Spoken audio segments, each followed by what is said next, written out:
अस्सलामुअलैकुम my YouTube family, कैसे हैं आप सब। उम्मीद करती हूँ कि आप सब ठीक ठाक होंगे और खुशबाश होंगे। तो जनाब हाजिर हैं आज एक और नई वीडियो के साथ। आज आपके साथ रेसिपी शेयर करेंगे हम वेजिटेबल पराठा। बहुत ही मज़ेदार सी रेसिपी है, तो चलिए बनाना शुरू करते हैं। यहाँ हमारे पास हैं कुछ सब्ज़ियाँ, आप चाहें जो भी सब्ज़ियाँ आपके पास अवेलेबल हों आप वो यूज़ कर सकते हैं। मसाले हमारे पास कुछ ये हैं, इन सब की क्वांटिटी मैंने यहाँ लिख दी है। यहाँ अब हम नॉर्मल जो आटा होता है उसको हम जो है वो ऐड कर देंगे बाउल में। उसी के साथ हम इसमें ऐड करेंगे चावल का आटा।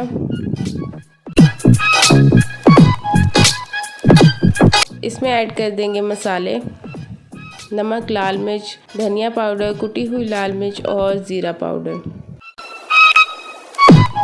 ये सारे मसाले ऐड कर देंगे। उसके बाद हम इसमें ऐड कर देंगे सब्ज़ियाँ। यहाँ हमारे पास है गोभी है, गाजर, हरी मिर्च, शिमला मिर्च और लहसुन अदरक।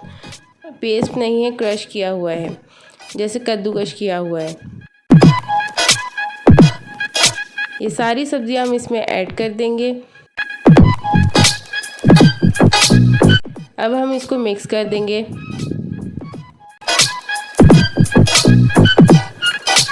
यहाँ अब हमने थोड़ा सा पानी ऐड करना है और इसको अच्छे से मिक्स कर लेना है।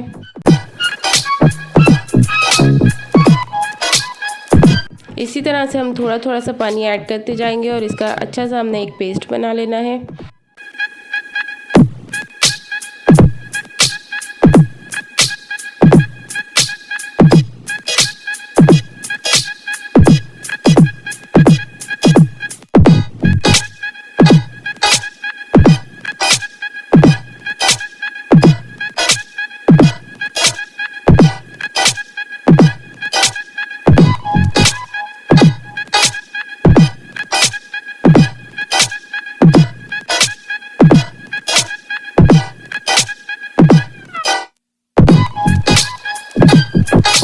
इस तरह से जो है वो हमने इसको थिक सा इसका पेस्ट बना लेना है।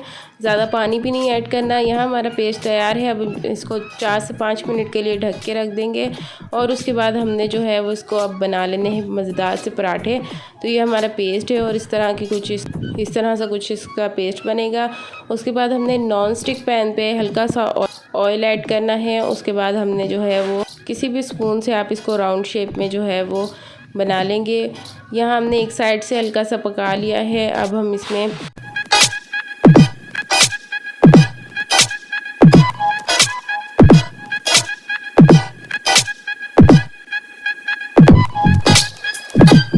अब हम दोबारा देसी घी ऐड करेंगे हल्का सा और उसके बाद जो है वो थोड़ा सा हम इसको और पकाएंगे।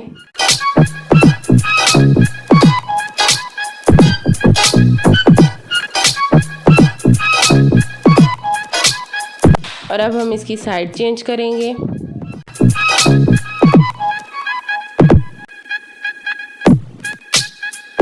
इस तरह से हमारा मज़ेदार सा वेजिटेबल पराठा तैयार है। दोनों तरफ से हमने अच्छे से पका लेना है। हल्की आंच पे हमने इसको पकाना है ताकि ये अंदर तक जो है वो अच्छे से पक जाए। तो यहाँ जो है वो हल्का हल्का सा हम इसको दबा के और पकाते जाएंगे और हमारा पराठा तैयार हो चुका है। इसी तरह से हम बाकी भी सारे बना लेंगे। ये जो क्वांटिटी है इसमें आपके 4 से 5 पराठे इजीली बन जाएंगे। अगर आपको इससे ज़्यादा बनाने हैं तो आप यही क्वांटिटी डबल कर सकते हैं। जैसे हमने 1 कप आटा लिया है, 1 कप चावल का आटा लिया है, तो आप उसकी जगह 2 कप कर सकते हैं। अच्छा जी, तो हमारी मज़ेदार से जो है वो पराठे तैयार हो गए हैं। उम्मीद करती हूँ कि आप सबको ये रेसिपी पसंद आई होगी। बहुत ही आसान सी और छोटी छोटी रेसिपीज़ आपके साथ शेयर की जाती हैं। उम्मीद करती हूँ कि आपको ये रेसिपीज़ अच्छी लगती होंगी और आप ज़रूर ट्राई करते होंगे। तो कमेंट्स में ज़रूर बताइएगा आपने हमारी रेसिपी ट्राई की है, ये कौन सी रेसिपी ट्राई की है। तो मिलते हैं नेक्स्ट वीडियो में। अपना बहुत ज़्यादा ख्याल रखिएगा, दुआओं में याद रखिएगा और चैनल को ज़रूर सब्सक्राइब कीजिएगा। तब तक के लिए अल्लाह हाफिज़।